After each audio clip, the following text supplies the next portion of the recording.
Well, let me just kick this off. I still have 3 sites in my G-10 journey, and I think this is going to be a site 5E video, and this is the profile picture. Now, I had to split site 5 and site 5E because the land areas were too big and there were too many ancient Indian sites within them. So this is the profile picture, and this is the close-up. Absolute smokin' Guilford Yuma. So since this is the profile picture for the G-10 journey, nice piece, isn't it? It's just unbelievable to me. Since it is, it lives with all of these in the same compartment of my display box. And if you happen, and I see that Smoke Eater and a few others have made the shout out that they are trying, or more than trying, they went ahead and got a tackle box and they're keeping points there. Excuse me, that's bad filming. I'm trying to get them all in here. There we go. We're going to look at them close up. There are obstacles, and there are things you need to watch out for if you do use a tackle box to keep really valuable artifacts, and to keep these things that we like so much called tips. There's some precautions. I would recommend the shelf lining that's rubberized and slightly padded for every compartment.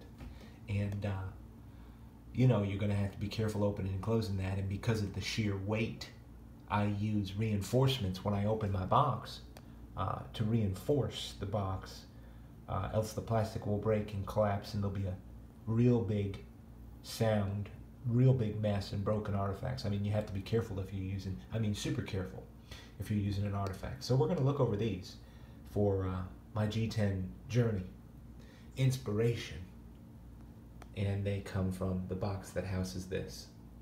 What a find that was in Site 5, Crystal Beach. It's fun stuff. So let's go through with these ones first. We'll go smallest to biggest today. This is a point from Deer Pass. You can see the large spectrum of rhyolite. Now the quartz here, we're going to get to in a second, and I have 2 more quartz Guilfords. They're super rare when it comes to Guilfords. And I just found one recently. I'm not pulling it up for this because it didn't make my G-10 criteria, which isn't to say that they're perfect points in any way, but every one of us has certain criteria that makes something special to us. So remember that when we look at points. This is a great point from Site 2, actually. And the Rise, a site that I'm waiting for it to come open, but it's gone through different crop cycles that don't open up the dirt. Certain crops around here, they don't always have to do it. Cotton, they definitely do not have. If this was wet, it has a white stripe right down through the middle of it. It's a great Guilford round. It's a great notch fill point.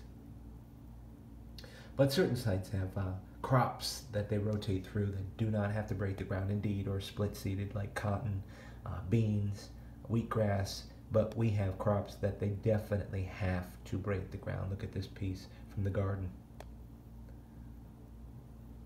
If I can get an even focus on it. It's incredible. Guilford Yuma. So here, the way the crops work, as you've seen some of the pictures, tobacco, they have to plow, they have to put the high rows. Sweet potatoes, they have to, and those are 2 crops that they definitely, at least here in my region, are not giving up. Here is a Dunes Site 2 point. Actually, it's from the Cove. Crystal or quartz Guilfords are rare, to say the least. I have a few very small ones, much smaller than these, maybe an inch long in Guilfords. Look at this Guilford, straight base. Could actually be an agate basin. But around here, I don't know. I have no idea. All I know is it's a great ancient Indian hunting point. Found in Site 7. Stillwater. Here's a Mecca. Straight base Guilford. That's that set. G10 journey, I've had so many great comments, I can't even get caught up on them yet. But I plow through. I want to try to work hard at the relationships that people have, not just with each other, but the stones. Funny thing is, and I'll share this as we go through these, oh God, these are so nice, I don't even know where to start. Mercy, just crazy. So we might as well kick it off with a point here, a Guilford Yuma from Saponi in Site 4. I was out looking around today, found a little bit here and there. Of course, I went to the site where I found that pendant, that Guilford Yuma, one of my all-time favorite types. As you know, Rob, Saponi Point.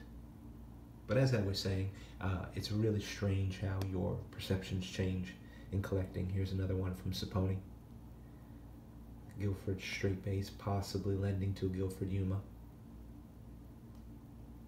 Definitely use rhyolite to make these Guilfords around here.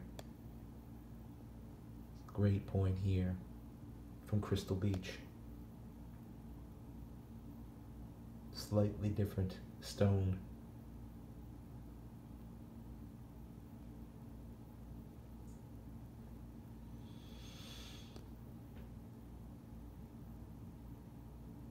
This point's from Site 5, the Falcon.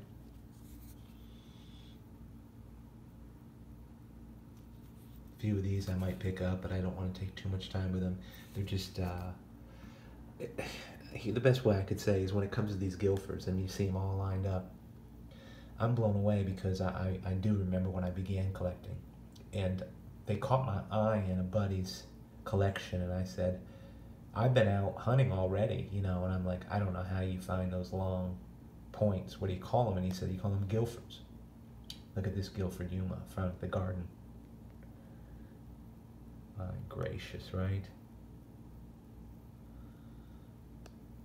And I said to myself, there is no way I'll ever find those.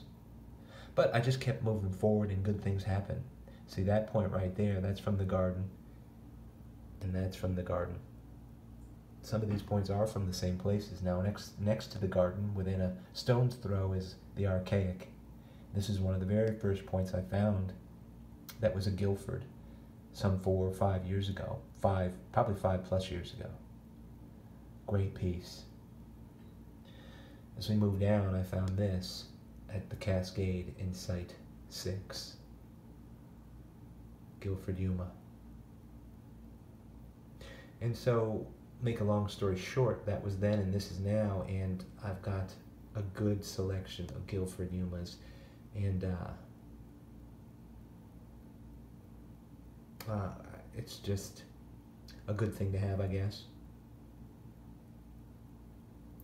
That's the profile picture you saw in the ground from Crystal Beach, and 2 more, another from Notchville. This is possibly the biggest green rhyolite Guilford that I've found. Almost 5 years ago at Notchville too. Even before I really understood the site, or could conceive of its potential. And a lot of you know the name Notchville too, what have you. Just an incredible piece.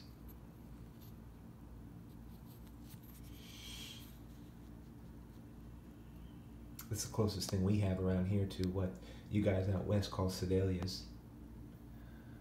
And here's another point from the Archaic. They're both rhyolite, they just patina differently. Probably its base rhyolite was dark chocolate brown, and this one is, I know, dark army green, just like that flaky site right there. And the Archaic has put out probably a handful more G10s than any other site. High grade points.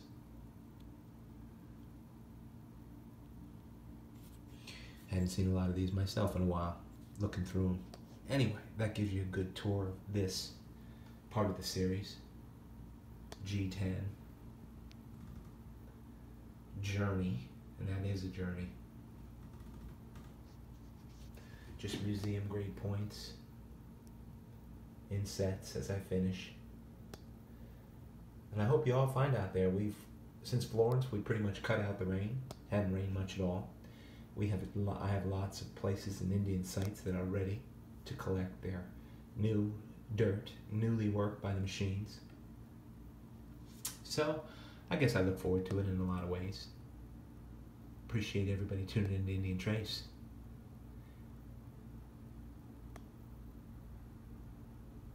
And appreciate the support. You be well out there.